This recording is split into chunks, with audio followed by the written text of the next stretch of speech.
রাধে গোবিন্দ বন্ধুরা, তোমাদের জন্য দারুণ খুশির খবর। ইন্ডিয়ান নেভির তরফ থেকে 1110টা পোস্টে টোটাল ভ্যাকেন্সি রিলিজ করা হয়েছে, যেখানে তোমাদের গ্রুপ সি পোস্টে সিভিলিয়ান পোস্টে নিয়োগটা করা হচ্ছে এবং এখানে তোমরা 10 পাস যোগ্যতায় অ্যাপ্লিকেবল রয়েছে। এছাড়া এজ লিমিটও অত্যন্ত ভালো রয়েছে, 18 থেকে 40 পর্যন্ত তোমরা এখানে অ্যাপ্লিকেবল রয়েছে। তো আগের ভিডিওতে আলোচনা করেছিলাম কতগুলো পোস্ট রয়েছে, কোন কোন ভ্যাকেন্সিতে নিয়োগ করা হচ্ছে এবং এডুকেশনাল কোয়ালিফিকেশন। আজকে আলোচনা করব, মেন আলোচনাটা থাকবে আমাদের এজ লিমিট নিয়ে এবং ট্রেডসম্যান মেটে কোন কোন ট্রেড থাকলে তোমরা অ্যাপ্লাই করতে পারবে, রিক্রুটমেন্ট প্রসেস বা সিলেকশন প্রসেস কি আছে, এই সমস্ত বিষয় নিয়ে আলোচনা করব। যদি তোমরা আগের পার্টটা না দেখে থাকো, অবশ্যই তোমরা ডেসক্রিপশন বক্সে চেক করো, সেখানে আগের পার্টের বা আগের ভিডিওর লিঙ্কটা দেওয়া আছে। তো চলে এবার শুরু করা যাক, বেশি দেরি না করে। তার আগে তোমাদের কাছে একটা রিকোয়েস্ট থাকবে, আমাদের চ্যানেলে নতুন হয়ে থাকলে আর এই ধরনের নিয়মিত চাকরির খবরগুলো পাওয়ার জন্য অবশ্যই চ্যানেলটা সাবস্ক্রাইব করে পাশে থাকা অল নোটিফিকেশন বাটনটা ক্লিক করে রেখো। এখানে তোমরা সমস্ত রকম চাকরির আপডেট পেয়ে যাবে। তো পোস্ট অনুযায়ী এখানে আলাদা আলাদা এজ লিমিট রয়েছে। প্রথম পোস্ট রয়েছে স্টাফ নার্স। এই পোস্টের ক্ষেত্রে 45 বছর পর্যন্ত অ্যাপ্লাই করতে পারবে। চার্জম্যান নেভাল অ্যাভিয়েশন পোস্টের ক্ষেত্রে 18 থেকে 30 পর্যন্ত অ্যাপ্লিকেবল রয়েছে। চার্জম্যান অ্যামিউনেশন ওয়ার্কশপের ক্ষেত্রে 18 থেকে 25 পর্যন্ত অ্যাপ্লিকেবল রয়েছে। চার্জম্যান মেকানিক এবং অ্যামিউনেশন অ্যান্ড এক্সপ্লোসিভ এই পোস্টের জন্য 30 বছর পর্যন্ত অ্যাপ্লিকেবল রয়েছে, মানে 18 থেকে 30 পর্যন্ত অ্যাপ্লিকেবল রয়েছে। এরপরে পোস্টগুলো রয়েছে, দেখো, chargeman electrical, chargeman electronics, open electronics, তারপরে instrument mechanical, heat engine, mechanical system, metal, ship building, তারপরে রয়েছে মিলরাইট, তারপরে অক্সিলারি এবং রেফ্রিজারেশন অ্যান্ড এতদূর পর্যন্তই, অক্সিলারি এই পোস্ট পর্যন্তই 18 থেকে 25 পর্যন্ত অ্যাপ্লিকেবল রয়েছে। তারপরে পরবর্তী যে পোস্টগুলো রয়েছে, ম্যাক্সিমাম পোস্টের ক্ষেত্রে 18 থেকে 25 বছর এজ লিমিট রাখা রয়েছে। চার্জম্যান রেফ্রিজারেশন, তারপরে রয়েছে mechatronic, civil work, machine, planning, production and control এই পোস্টগুলোর জন্য 18 থেকে 25 বছর এজ লিমিট রয়েছে। তারপরে পরবর্তী পোস্ট রয়েছে অ্যাসিস্ট্যান্ট আর্টিস্ট, যেখানে তোমরা 18 থেকে 35 পর্যন্ত অ্যাপ্লিকেবল রয়েছে। ফার্মাসিস্ট পোস্টের ক্ষেত্রে 18 থেকে 27 বছর এজ লিমিট রয়েছে। ক্যামেরাম্যান পোস্টের ক্ষেত্রে 20 থেকে 35 বছর এজ লিমিট রয়েছে। স্টোর সুপারিনটেন্ডেন্ট এই পোস্টের জন্য 18 থেকে 25 বছর এজ লিমিট রয়েছে।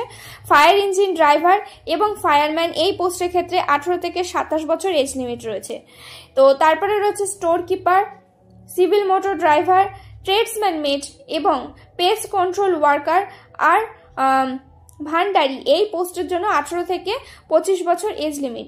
অর্থাৎ তোমরা যারা সব থেকে মোস্ট ওয়ান্টেড পোস্ট রয়েছে এখানে, ট্রেডসম্যান মেট এই পোস্টের ক্ষেত্রে 18 থেকে 25 বছর এজ লিমিট রয়েছে, কিন্তু SC ST OBCরা বয়সের ছাড় পেয়ে যাবে। লেডি হেলথ ভিজিটর এই পোস্টের ক্ষেত্রে 45 বছর এজ লিমিট রয়েছে, কিন্তু যদি এক্স সার্ভিসম্যান হয়ে থাকো তো সেক্ষেত্রে 50 বছর পর্যন্ত অ্যাপ্লিকেবল রয়েছে। তারপরে এখানে রয়েছে মাল্টিটাস্কিং স্টাফের ক্ষেত্রে যতগুলো পোস্ট আছে সব পোস্টের ক্ষেত্রে 18 থেকে 25 বছর এজ লিমিট রয়েছে। ড্রাফটসম্যানের ক্ষেত্রে 18 থেকে 27 বছর এজ লিমিট রয়েছে। এজ রিল্যাক্সেশন রয়েছে, যারা SC কিংবা ST ক্যাটাগরি রয়েছে তারা 5 বছরের ছাড় পেয়ে যাবে, আর যারা OBC ক্যাটাগরি রয়েছে তারা 3 বছরের ছাড় পেয়ে যাবে। এছাড়া এক্স সার্ভিসম্যান যদি তোমরা হয়ে থাকো তো সেক্ষেত্রেও কিন্তু তোমরা বয়সের ছাড় পেয়ে যাবে।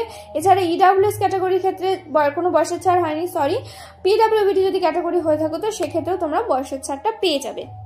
তো তোমাদের এসেনশিয়াল কোয়ালিফিকেশন আগের ভিডিওতেই দেখিয়ে দিয়েছি, তাই অবশ্যই কিন্তু আগের ভিডিওটা তোমরা দেখে নিও, লিঙ্ক ডেসক্রিপশন বক্সে পেয়ে যাবে। তো তারপরে এখানে জব ডেসক্রিপশন দেওয়া হয়েছে বা নেচার অফ জব, কি ধরনের জব তোমাদের করতে হবে সেটা এখানে বলা হয়েছে। তো দেখো, এখানে এজ রিল্যাক্সেশন সম্বন্ধে বলা হয়েছে। SC ST হলে 5 বছরের ছাড় পাবে, OBC হলে 3 বছরের ছাড় পাবে, PWBD ক্যাটাগরি হলে 10 বছর পর্যন্ত ছাড় পেয়ে যাচ্ছ। এক্স সার্ভিসম্যান হলে তোমরা সার্ভিসের পরে 3 বছর পর্যন্ত ছাড় পেয়ে যাচ্ছ। মেরিটোরিয়াস পোস্ট পার্সন এখানে অ্যাপ্লাই করতে পারবে, তাদের ক্ষেত্রে বয়সের ছাড় রয়েছে। UR ক্যাটাগরি হলে 5 বছর, SC ST হলে 10 বছরের ছাড় পেয়ে যাবে। এছাড়া ডিপার্টমেন্টাল ক্যান্ডিডেটও এখানে অ্যাপ্লাই করতে পারবে, তাদের ক্ষেত্রেও বয়স এখানে 5 বছর পর্যন্ত কিন্তু ছাড় রাখা হয়েছে। এবার আসি ইম্পর্টেন্স ডেটে, ক্রুশিয়াল ডেট কি রয়েছে। তো তোমাদের এখানে বললাম 18 তারিখ লাস্ট ডেট রয়েছে, 18/7/2025 লাস্ট ডেট রয়েছে। এবং অ্যাপ্লিকেশন ফিস কত রয়েছে দেখো, এখানে তোমরা যদি SC ST PWBD কিংবা SC ক্যাটাগরি এক্স সার্ভিসম্যান হয়ে থাকো বা ওমেন ক্যান্ডিডেট হয়ে থাকো, তো সেক্ষেত্রে কোনো রকম অ্যাপ্লিকেশন ফিস দিতে হবে না। আর UR ক্যাটাগরির ক্ষেত্রে, OBC ক্যাটাগরির ক্ষেত্রে 295 টাকা মাত্র অ্যাপ্লিকেশন ফিস দিতে হবে। সেটা তোমরা অনলাইন মাধ্যমে দিতে পারবে, credit card, debit card, UPI মাধ্যম যে কোনোভাবে তোমরা অ্যাপ্লিকেশন ফিসটা জমা দিতে পারবে। এক্সামিনেশন সেন্টার বলা হয়েছে কাছাকাছি এক্সামিনেশন সেন্টার কিন্তু পড়তে পারে। অ্যাপ্লিকেশন ফর মাল্টিপল পোস্ট, তোমরা চাইলে একের বেশি পোস্টের জন্য কিন্তু অ্যাপ্লাই করতে পারো। এটা একটা ভালো প্লাস পয়েন্ট রয়েছে। যদি তোমরা অ্যাপ্লিকেবল হয়ে থাকো তো অবশ্যই চেষ্টা করবে একের বেশি পোস্টের জন্য অ্যাপ্লাই করে দিতে। SC ST হয়ে থাকলে তো অবশ্যই একের বেশি পোস্টের জন্য অ্যাপ্লাই করবে। এবং অ্যাপ্লাই করার জন্য আলাদা আলাদাভাবে সেপারেট ফর্ম তোমরা যদি ফিল আপ করো তাহলে কিন্তু অ্যাপ্লাই করতে পারবে। কিন্তু এখানে একটা পয়েন্টে বলা হয়েছে তোমাদের যে পরীক্ষাটা হবে বেশিরভাগ ক্ষেত্রেই কিন্তু দুটো পরীক্ষায় দেখা গেল একই টাইমে পড়লো কিন্তু আলাদা আলাদা জায়গায় পড়লো। সেক্ষেত্রে তোমাদেরকে চুজ করে নিতে হবে তোমরা কোন পরীক্ষাটা দেবে। যেটা তোমাদের যেই পোস্টটা তোমাদের পছন্দ সেই পোস্টই আগে প্রেফারেন্স দেবে, সেটাতেই পরীক্ষা দেওয়ার কিন্তু চেষ্টা করবে, সেটা কিন্তু এখানে বলা হয়েছে। সেক্ষেত্রে কর্তৃপক্ষ কিন্তু দায়ী থাকবে না যে তোমরা তাদেরকে বলতে পারবে না দুটো পরীক্ষা এক জায়গায় পড়েছে, সেটা কিন্তু এখানে ক্লিয়ারলি মেনশন করে দিয়েছে। তারপরে রয়েছে মোড অফ সিলেকশন, কিভাবে তোমাদের সিলেকশন করা হবে সেটা এখানে বলা হয়েছে। তো দেখো, প্রথমে তোমাদের এখানে একটা রিটেন টেস্ট হবে। রিটেন টেস্ট একটাই থাকছে, যেখানে জেনারেল ইন্টেলিজেন্স থেকে থাকবে 25টা প্রশ্ন, জেনারেল অ্যাওয়ারনেস থেকে থাকবে 25টা প্রশ্ন, কোয়ান্টিটিভ অ্যাপটিটিউড থেকে থাকবে 25টা প্রশ্ন এবং ইংলিশ ল্যাঙ্গুয়েজ থেকে থাকবে 25টা প্রশ্ন। টোটাল 100 নম্বরের পরীক্ষা হবে, 100টা প্রশ্ন থাকবে, 90 মিনিট তোমরা এখানে সময় পেয়ে যাবে। তারপরে কোয়ালিফাইং মার্কস এখানে বলা হয়েছে UR ক্যাটাগরির ক্ষেত্রে তোমাদের 35% মার্কস পেতেই হবে, OBC ক্যাটাগরির ক্ষেত্রে 30% এবং অন্যান্য ক্যাটাগরির ক্ষেত্রে মিনিমাম 25% মার্কস কিন্তু পেতেই হবে। তো এখানে বাকি সিলেবাসটাও দিয়ে দেওয়া হয়েছে। তোমরা এই যে নোটিফিকেশনটা রয়েছে আমাদের টেলিগ্রাম চ্যানেলে পেয়ে যাবে।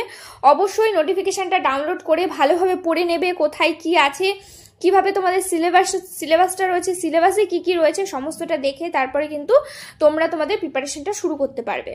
তো এবার আসি ইম্পর্টেন্স ডেটে। তো দেখো, তোমাদেরকে আগেই বললাম অনলাইন অ্যাপ্লিকেশন শুরু হয়ে গেছে 5 তারিখ থেকে, অর্থাৎ আজকের থেকে কিন্তু শুরু হয়েছে, যার লাস্ট ডেট রয়েছে 18 তারিখ। একদম লাস্ট ডেটের অপেক্ষা করবে না, হাতে মাত্র 15 দিন তোমাদেরকে সময় দেওয়া হয়েছে। লাস্ট ডেটের অপেক্ষা করলে অনেক সময় সাইবার ডাউন থাকে, অনেক রকম টেকনিক্যাল প্রবলেম থাকে, তো চেষ্টা করবে আগে আগে ফর্মটা ফিল আপ করে দেওয়ার। কিভাবে অ্যাপ্লাই করবে, অ্যাপ্লাই করার লিঙ্ক ভিডিওতে দেওয়ার ডেসক্রিপশন বক্সে পেয়ে যাবে, সেখান থেকে গিয়ে তোমরা অ্যাপ্লাই করতে পারো www.joinnavy.gov.in। এই ওয়েবসাইটে গিয়ে প্রথমে জয়েন নেভিতে যাবে, তারপরে ওয়ে টু জয়েনে যাবে, তারপরে সিভিলিয়ান যাবে, তারপরে এখানে যেই তোমাদের পোস্ট কোডটা দেওয়া হয়েছে, অর্থাৎ এখানে যেই তোমাদেরকে অ্যাডভার্টাইজমেন্ট কোডটা দেওয়া হয়েছে বা অ্যাডভার্টাইজমেন্ট স্লিপ যেটা দেওয়া হয়েছে বা নাম্বার যেটা দেওয়া হয়েছে, সেখানে এটার মধ্যে ক্লিক করবে। ক্লিক করার পরে অ্যাপ্লিকেশন ফর্ম তোমাদের সামনে খুলে যাবে, তারপরে তোমরা অনলাইনে ফর্মটা কিন্তু ফিল আপ করে দেবে। তো এবার দেখিয়ে দিই ট্রেডসম্যান মেটের ক্ষেত্রে কোন কোন ট্রেড থাকলে তোমরা অ্যাপ্লাই করতে পারবে। ট্রেডসম্যান মেট অর্থাৎ ট্রেডসম্যান মেটে কোন কোন পোস্ট থাকলে বা ডিসিপ্লিন থাকলে অ্যাপ্লাই করতে পারছো। প্রথমে রয়েছে carpenter, civil engineer assistant, central air condition plant mechanic, computer hardware and network maintenance, computer operator and programming assistant, computer অ্যাফিড, তারপরে রয়েছে কাটিং অ্যান্ড সুইং, তারপরে রয়েছে ডোমেস্টিক পেইন্টার, তারপরে draughtsman civil, dress making, electrician power distribution, electrician mechanic, electronics mechanic, plater, তারপরে রয়েছে তোমাদের এখানে ফিটার, তারপরে ফাউন্ডারি ম্যান। এইভাবে কিন্তু অনেকগুলো পোস্ট রয়েছে। দেখো টোটাল এখানে 64 পোস্ট রয়েছে, অর্থাৎ 64টা পোস্ট এখানে নিয়োগ করা হচ্ছে, মানে সবাই অ্যাপ্লাই করতে পারবে। ওয়েল্ডার রয়েছে, টুল অ্যান্ড ডাই মেকার রয়েছে, MMV রয়েছে, ডিজেল মেকানিক রয়েছে, যেই পোস্টগুলো বেশিরভাগ স্টুডেন্টরা এখানে অ্যাপ্লাই করে থাকে। সার্ভিয়ার রয়েছে, প্লাম্বার রয়েছে, অনেকগুলো পোস্ট রয়েছে। লিস্টটা তোমরা ডেসক্রিপশন বক্সে দেওয়া টেলিগ্রাম চ্যানেলে যেই ইয়েটা পেয়েছে, নোটিফিকেশানটা রয়েছে, সেই নোটিফিকেশানটা ডাউনলোড করে প্লিজ তোমরা দেখে নিও। অনেকগুলো লিস্ট রয়েছে, প্রত্যেকটা বলতে গেলে ভিডিওটা আবার অনেক লেন্দি হয়ে যাবে, তো সেই নিয়ে আর কিছু বললাম না।